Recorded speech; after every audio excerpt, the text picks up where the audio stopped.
Happy New Merry New Year. It's 2021. We've got rid of 2020. Thank fuck. Or in the real world, this We is still coming have out 3 after months the of it. apocalypse. Yeah. We're on Series 6. Which, to be fair, we never thought we'd get to. We never thought we'd get to Season 1. I'm still surprised that we keep getting greenlit. I'm still pretending there's a whole process to keeping the show on the air. But there really isn't. Yes, It's just... the powers that be are pleased with what we've done. So we're going to carry on. Yeah, the wife's still letting you play with me, so it's fine. Your wife, you mean? I called her the wife. Because she is both of our wives, is she? Well, it's just we don't know who owns her. Owns? Is responsible for? I'm going to play this back to her and see what she has to say about you.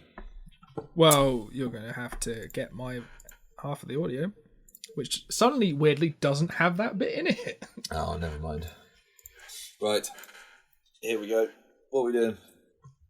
Talking about TV shows again. Fantasy parody, I guess. Yeah. So. Funny stuff. Funny stuff. Yep. As you can tell, I'm getting better. The longer we do this, the better I get. We are sharpened, honed tools. We are tools. Definitely. We are knobs. We're like that one spanner in a set that you just don't need, but still there. Yeah, I feel like we're definitely not the reliable 10mm socket set. No. We're definitely nowhere near as useful as that. No, but people would like us to be as easy to lose as the 10mm spanner. Most deaf. Right, which one are we doing first? Are we doing Norsemen or are we doing What We Do in the Shadows? Should we go Norsemen first? Because I watched it first. Cool. Me too. Oh, I watched Norsemen last night and I watched What We Do in the Shadows on my lunch break today. I watched them both when I got home from work today. How lovely. I was really glad to find out they weren't hour-long shows. Yeah. I do that sometimes. Like, it gets to Tuesday night. Tuesday is always a very, very... This is very boring. Tuesday is always a very busy day for me because more often than not, I haven't watched the shows. I haven't done the Pod Bible scheduling and I haven't made up the Pod Bible newsletter. So it's a Have you considered doing one of those things on a different night? No, never. Because it sounds like what you're doing is whinging that Tuesdays are busy and then sort of being sat around for the rest of the week going, I don't have a lot to do. Yeah, bored, if anything. Just Matt, it would be nice to have something to do tonight. And on Tuesday, you're like, fucking, I haven't done anything. Why have I not used my free time more wisely? Because it's free time. Norsemen. Here's an interesting thing that I found out about Norsemen, right? They filmed every scene twice. Once in Norwegian, once in English. And for that, it wins my respect. That sounds exhausting. It's Imagine knowing 2 languages. No, because this is Brexit Britain. We don't stand for that sort of thing. Exactly. Saying that, I was listening to an interview. It was an interview from last year from a how should we keep his anonymity? But a leading airport thriller author. Dan Brown. No, he was talking about how much he liked Jurgen Klopp, who I don't know if he still is, but at one point was manager for Liverpool. And he said, "Oh, for all that he's a German, he seems nice." And I was like, "What the fuck?" Yeah, I mean, the Germans get a bad rep, but they hate Nazis just as much as the rest of us. As much as normal humans. Yeah. Oh, saying that, I watched a documentary about neo-Nazis, and they are fucking mental. I really like that you had to watch a documentary to have that affirmed to you. Just like, no, but come on, let's give them a chance. And then you come, no, they are fucking nuts. No, because there's one guy who was just like, I can't believe they're taking my kids away just because I'm a Nazi. And it's like, yes, of course. And they're like, I don't know why my political beliefs came into it. And it's like, because you're a Nazi. It was just like... I like that. Oh, I can't believe it. Really? No, but just because they weren't aware because someone went, I think that guy's a Nazi. And he just walked. He turned up to court, right, in full regalia. Nazi swag. Yeah, obviously, because he's an idiot. He's like, I know what will help my case. Do you like my swastika? But the thing that tipped them off was when they were registering his kids' names. Adolf and Ava. Genuinely, yeah. What? Adolf Hitler, whatever his surname was, and then Ava Braun, whatever his surname was. Oh my god. And they sort of went, I think this guy's a Nazi. And it's like, no.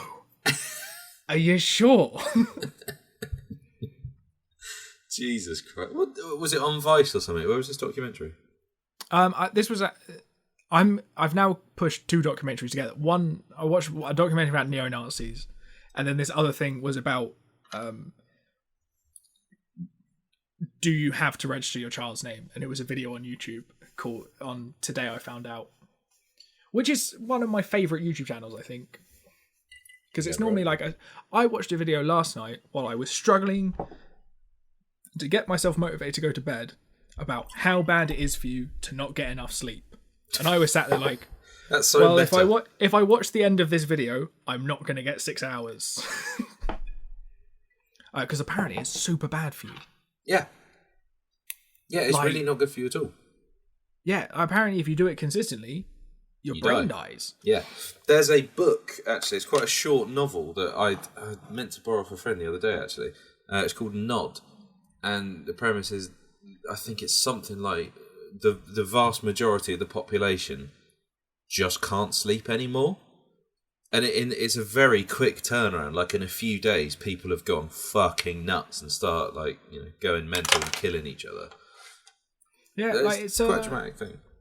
It's a weird thing because essentially it's not insomnia. It's just a bad sleeping pattern increases your chances of getting dementia. Really?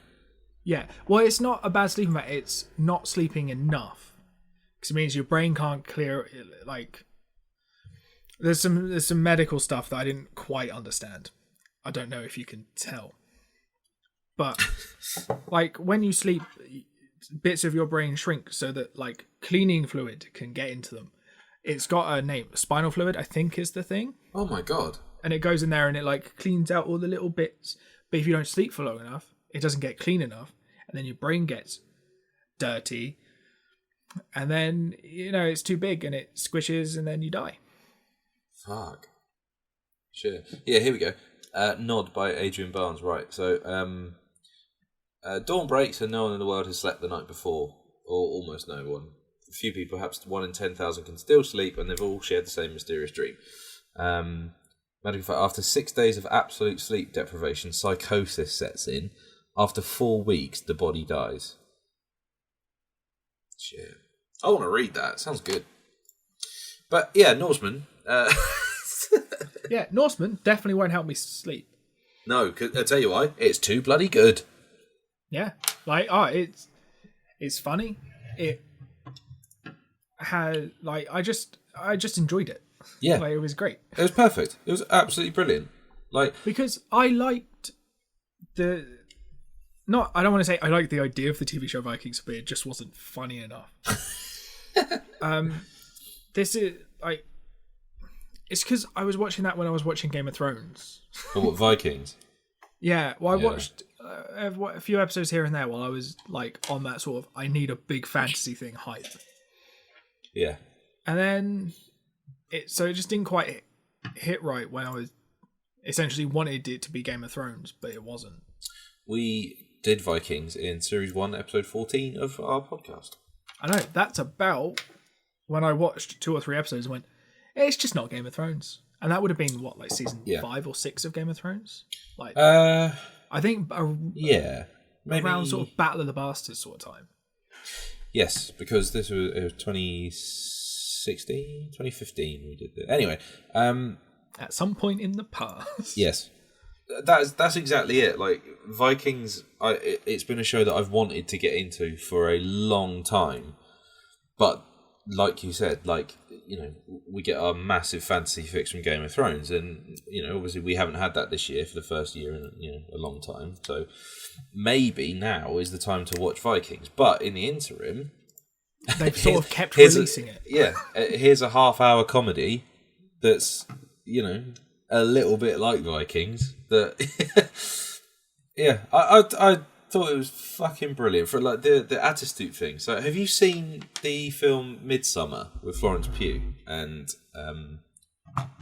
what's the chap's name? The chap who's really good, Will. Is his name Will? I've got the Blu-ray here. I can't think of his name. It's Midsummer. Will That's Poulter. Shane Meadows, isn't it? No, it's Ari Aster who did Hereditary, which is one of the films that you're going to watch when you next come down with us. Ooh. Basically, so it's a kind of horror film set in, I think it's Sweden they go to, actually. But they have a version of the Atterstoop, which is where the village elders, because they're a burden on the family, they throw themselves off the cliff. That was, I think, one of my favourite bits. It was an amazing comedy set piece. Amazing. I got recommended this by a guy at work who essentially just went, I think you'll probably quite like this because you like funny things and your sense of humour is a little bit dark. Yeah. And I was like, okay. And he was just like, yeah, just go watch the trailer. Watch the trailer. Then on the tube, I think I was walking back to the tube, adding it to the spreadsheet. Which is like, yeah, this needs to be done. I put it in the next available slot, which was right now. 9 or 10 months later. It's fine. But it's great. And I think that bit was in the trailer, and I was just like, I think I saw that bit and just went, yes, I want to watch this. It's so funny. It's so funny. It's just like, this is the thing. I started watching this a little while ago, but I switched it off because I just wasn't feeling it. So when it came to watching it last night, I was like, okay, well, I'll give it a go, but I'm not expecting loads. I was fucking pissing myself. It's so good. And I really like the duel at the end. I can't remember. I love that they give over like 5 minutes of essential, like I think it's about 25 minutes the episode. Yeah. 5 minutes over to the setup of this duel, then him going off into the forest, buying the poison off of a guy who I actually thought that was going to be Odin, because Odin does, you know, sometimes present himself with a staff and with a hood and everything. So yeah, and then he has this big long like trying to like, don't touch the poison. Put the poison on your blade. Don't touch it. and then he had all of these like little like sort of one-liner quips to start the fight because he's so convinced that he's going to win, and then he just gets cut in half. Quality. Look, I genuinely didn't see that coming. I thought it was going down the track of, oh, well, you know how this is going to end, and he's going to end up killing him. And it just completely wrong-footed me, and I thought it was brilliant. Yeah, because that's the thing, because you had his like whole montage of going off and doing something sneaky. You get one shot of the guy cutting a pig in half, and you sort of go, well, he can't win. That would be insane. That's not what I'm used to from my fantasy shows. I'm used to Viper versus the Mountain, where everybody dies. And then, because even after he'd cut him in half, I was expecting him to, like, kick the sword away and cut his foot and get poisoned and die. Yeah. Instead, he just went and touched up his new wife. Yeah, that was really funny. And I love Freya, the way that he just keeps looking back at the chief, just like, touching some titties, I love the relationship between Freya and Orm. Is it Orm? Or however you pronounce it. Where, like, she's been out raiding, he stayed at home. And they were like, oh, yeah, Freya, she was shagging all the priests. It was amazing. He was like, what? Like, is that not really? a bit much? And then when he's talking about her necklace, and he's just like, I feel sorry for people who have to walk around with huge tools like that. And she's like, no, this is about average. And he's like, no, I've got a tool like that. I know what size is average. Oh, there is a bit that it did make me feel sick. Is when the Roman slave, what's his name? Kark. He's chatting to the guy, and he says, "Hey, that's my cloak that you took from me off the boat. Can I have it back?" And the guy just shoves his finger up his ass, gets all of this shit on his finger, and just wipes it inside his mouth.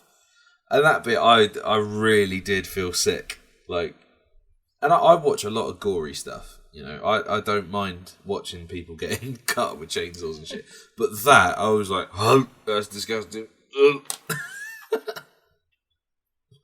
Yeah, I'm trying to think. There was. I like the stuff with the first slave. I can't remember his name. Mate, he's the guy who he's up doing the Atterstoop with him. He's the one saying, "Oh, come on you go." And then what's his name? Whatever her fucking name is, comes in and is just like, "Oh, did you seriously send all of the elders away to, like, you know, die?" He was like, yeah, I did. And she was like, "Oh, well, I mean, you haven't done anything about this whole getting the shit back with your wife on it." And he's just like, yeah, no, but they'll be fine. I'm just leaving it to the gods. And she's like, just sort of looks at this slave and just goes, "What about, sacrificing other slaves?" And then he's just on the chopping block, just like, do you not think you're maybe overdoing it with killing 3 slaves? But then he just disappears for the rest of the episode. Oh, he's in it at the end. He gets branded at the end. Yeah, he's just like, "Oh, they were gonna sacrifice me, but so that I don't feel left out, they're just giving me a little brand." Here's something really weird. So, season 3 takes place before season 1. It tells the story leading up to them coming back. Oh, that's cool. Yeah. I'm 100% watching the rest of this. It's so fucking good. It's good, and it's like, it's not, because that's the thing that I think could be a problem with me getting into Viking, is that so much of it is quite not. I don't want to. It's not a problem when a show's serious and takes itself seriously. It's just that there's so much of it I think might require you to know something about the Vikings, and of bits of history that I'm super interested in. Vikings aren't really one of them. Oh, they are kind of up there for me, but more sort of mythology, like the Norse mythology. I like the Norse mythology, but like as a general bit of history, ancient Greece, quite interested in. Like, just reading things about it. Do you know, since me and Mitch we did the thing, like, we played Assassin's Creed Odyssey while listening to, like, the Stephen Fry ancient Greece audiobooks. I'm done with Greece for a bit. Saying that, I am playing God of War 3 at the minute and going through the rest of the Greek pantheon, just killing all the gods. So, well, I suppose that's how you know that you're done with Greece. I've done fuck that. Your gods. I've respected you, and now I'm going to kill you. So I'm going to do the same thing with when Valhalla comes out. I'm going to get the Neil Gaiman Norse mythology and listen to that while I'm running around in England. That's the thing. I've got the book, that Neil Gaiman mythology book. Same. I read like a couple of pages, and then I was like, I bought it in the airport. I did that. But I'd also bought Sarah Millican's How to Be Champion. Oh, fair. So I sort of opened Norse mythology and went, "Oh, that print's quite small." Oh, these are names that I recognise, but this isn't a comic book. And then I read How to Be Champion. Nice. I like it. How to Be Champion is great. Love that book. I think Lisa's got it. So Lisa surprised me the other day. She read a book in a day. But she's not really a big reader, so I was very impressed. I'm trying to work out if you're just impressed that she can read. Or That's so rude! My God, that's 2 things you said. I need to play this back to her. Yeah, no, but don't remember that I have my side of the audio, so, these things are just going to mysteriously disappear. You're just going to be reacting to nothing. They're going to disappear like the things what we do in the shadows. Go! Smooth. Dig it. Thanks very much. Smooth bear. Yeah, so this is the sequel. Or companion. Companion? It's a thing. It's associated loosely with a film. Yeah. So I saw the film a few years ago. I loved it. I don't think it's the same characters. No, they're but they're different characters. So but I'm guessing it takes place after that. I don't know. Because it takes place in like the present day. So does the film. But yeah, so I think this will happen after that because it's filmed after that. Okay. So I mean, I don't think I don't think the timing of it's particularly important. But I think that the original 3 do guest star in this. Oh, do they? Oh, that's as good. Their characters, but so you've not seen the film? I have seen the film. Obviously. Okay. So it was the first Taika Waititi thing I did, and I fell in love with him. Same actually, but there's talk of they were going to do a werewolf version called Werewolves, because I'm kind of glad that they didn't. Well, I don't know. They might still do it, but I'm not sure. But oh no! Here we go. In May 2019, Waititi said, "Werewolves is the film that Jermaine and I keep pretending we're making. Every couple of years, we say we're making this new film called Werewolves." So I don't think they're doing it. But the group of werewolves, that's a highlight of the film for me. When they meet the werewolves and they try not to get aggressive, because when they get angry, they transform and they're like, no, come on, werewolves, not swearwolves. Yeah, no, that's... I think fucking incredible. The line from that film I remember the best is, "We're werewolves, not swearwolves." I loved it. I loved the film. So yeah, no, the show it's fucking great. And Matt Berry, who we had, is another actor you're in love with. I am a bit like since I've not really seen him in much other than Garth Marenghi, but I love him in that. I love him in this. Yeah. Because I think what he's done very well is taken parts where acting is optional.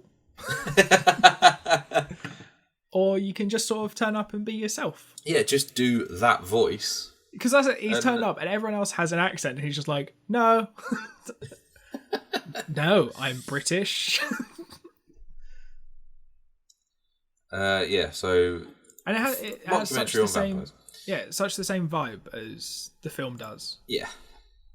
That the mockumentary style works really well for a fly on the wall mockumentary about vampires can never not be great. Yeah. And then you throw in people who can write. I think essentially it's probably I'm guessing some of the same team that did the original film. I think Taika and Jermaine they're executive producers, aren't they? But I wonder if that's in the same way that Gervais and Merchant were executive producers on The American Office. Well, I'm wondering if maybe they got the same writers to do it, rather than, because I don't know if they wrote. I don't know actually. Yeah, written by so Jermaine and Taika wrote the film. Funny or Die were one of the production companies on the film. So I guess they've just found the right writers who will write the same sort of, because a little bit the characters are pretty similar to the three main vampire characters are pretty similar to the three from the film. Yeah, ish. Except one of them's a woman now. A woman? Yeah. Didn't agree with that. Disgusting. But no, Nandor's the same sort of facetious, overly clean, controlling vampire that Taika played, yeah. But yeah, I guess Laszlo and Naja are different. But I'm just so glad that it felt the same. Just a shorter. I don't know, shorter or just they could show more than the film could. Because they've got just more time. I think Guillermo is definitely a fucking highlight. He's so funny because he's just so shit. Yeah. The energy vampire as well. That was a funny one. Oh yeah, and because he's just looking at the camera, just you probably know an energy vampire, and everyone's just like sat there like, I fucking do. Yeah. Don't want to name names or anything, but Is it me? would I have done 5 years of podcast with you if I thought, yes, it's you? Fair. Well, no, it's just you think I'm boring enough to do a podcast. Yeah. Boring enough that you've got nothing else going on in your life that you have to show up and do this every Tuesday. Yeah. I like it. Sort of. Oh, there's an episode called Werewolf Feud in season 1. Yeah. And I think they couldn't not have werewolves. But you've also pointed out to me, like, the huge list The of guest stars, show fucking which gets. is just ridiculous. It is insane. Like the thing, the first few, I'm sort of like, I vaguely recognise the name, but I wouldn't be able to place them. Yeah. But then, a little bit further down this, I'm like, you're in a Marvel film. You're a WWE wrestler. Yeah. You were in James Bond. Like, I know who you are. You're fucking Blade. You know? Yeah. Well, no, I covered a lot of people who are going, you're in a Marvel film. That is true, actually. You were the kid from Sixth Sense, you know? You're Machete. And that's the thing. I think having Wesley Snipes as a vampire hunter who's denying he's a vampire hunter is brilliant. Genius. I can't wait. I'm going to carry on watching this as well. Because just got to. Like, I think the only reason that I haven't watched it yet is because I wanted to be able to put it in my top 5. And I knew we were doing it, so I was like, well, I'm going to just wait. Yeah. No, that's fair. Because there are so many just little bits where they're doing like that interview to camera, and then so he turns around. So not Laszlo, Nandor turns around to Gelmo, and then just turns around and just goes, "Oh, I don't like saying this in front of him," and then turns to him and says, "I don't like saying this in front of you." But then when Naja and Laszlo were talking about their previous relationships with the elder Baron. I thought there was going to be a similar sort of thing where she's just talking about it, and then the camera like pulls out a little bit, and you see him sat there. And instead, they gave it that sort of. They cut to him, and he was just like, "Oh, I had an amazing sexual relationship with him." And I was just like, "That's not what I expected, but cool, I dig it." And adding in all the little like, not animated stuff, but the paintings and drawings and stuff to show bits of their history was really cool. Yeah, again, just like you'd feel like shows are just made for you. It's another one for me on that thing. Do you know when I was at uni, we made a bunch of films, and one of the little shorts that we made, it wasn't a million miles from this. Like I think it was largely me actually that came up with the idea of if the devil existed, but him being the devil would just mean that there was a load of admin. So it was basically like the devil doing. It was basically like if The Office met the devil. So like a weird Lucifer, The Office crossover episode. Yeah, it was exactly that. So then seeing this, I was like, oh, see, it's nice to see it works. I mean, obviously this is better than what we did, obviously, but it was. I don't think you need to say it. No, that's fair. But no, it was just like, it was just a funny little thing. I'd completely forgotten that we made that until just then. So yeah, that's the thing. When I first watched What We Do in the Shadows, I was like, this film was made for me. This is exactly my kind of like. If I'm watching like a mockumentary, this is what I want to see. Yeah.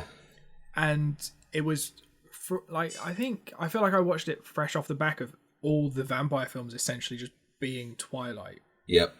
or either being Twilight or hyper violent, which I'm okay with, or like Underworlds or Blades, and I was like, I don't want another serious vampire film, and then they just went, "Hey, we made a funny vampire film," and I'm like, "Yeah." It's like, oh, that'll do. And then they have that little accent that they have down there, and it's brilliant. I think, it's great. I'm also so glad it's on iPlayer. It makes it so much easier. Yes. Most definitely. But yeah, I think we pretty much we're gonna watch these. Aren't we? I mean, I think it might be the strongest start that we've had to a series of this podcast. What we do. I'm now just looking at the first episodes of. Season 3, Parks and Rec, and It's Always Sunny was pretty strong. That's episode 2, though. Oh no, sorry, Parks and Rec. Yeah, I was looking at the ones I'd highlighted, but season 4, Young Ones and Spaced. Oh my God, was that 2 series ago now? Yeah. Jesus. Season 5 was ropey. Season 5, what do we have? Prisoner. Yeah. That was funny. Just seeing the guy driving around fucking Houses of Parliament so freely. So I think we always get off to a pretty good start. But yeah, particularly good this week. Oh yeah, I don't think it's not often that we come away like both gonna watch both shows. No, that's and true. that's the thing. I'm definitely watching both of these. Yeah, that's the thing. Good. I think this is different to when you say, I'll probably watch more of that, and then you don't. Give me a half hour. Yeah, give me a half-hour comedy show. So I'll do an episode of Norsemen, an episode of What We Do in the Shadows, and then good night. Perfect. Yeah, and that's the thing. I think these are better. I think not better than the shows we normally take away with us, but these are much more like you can watch them with other people. Like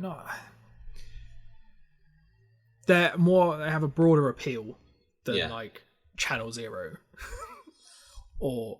Which I still fucking need to watch. It's been 4 years. I did watch, I think there's 6 episodes of that series. I think I watched 4 or 5 of them. And I just can't remember what I have, so I'm going to have to rewatch it. The thing is, that I maintain that's one of the best pilots we've ever watched.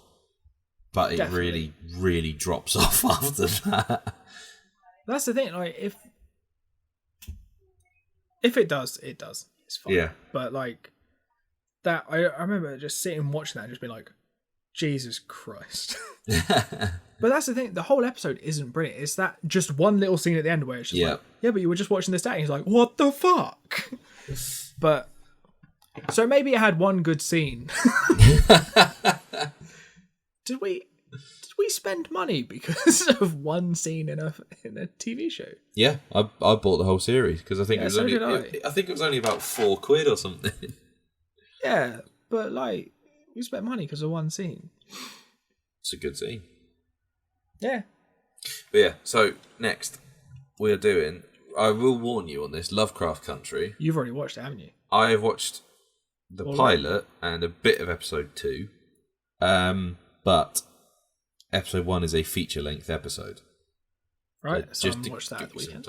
And then 2 Weeks to Live, which is the Maisie Williams new thing that's got Sean Pertwee in it as well, I think. So I'm looking forward to watching that. These are basically paired because I saw trailers for them back to back. Yeah. I don't think they're in any way like equivocal. Well, they're also fucking nearly brand new. And both on By the Sky. time the episode goes out, it won't be, but they're nearly brand new now.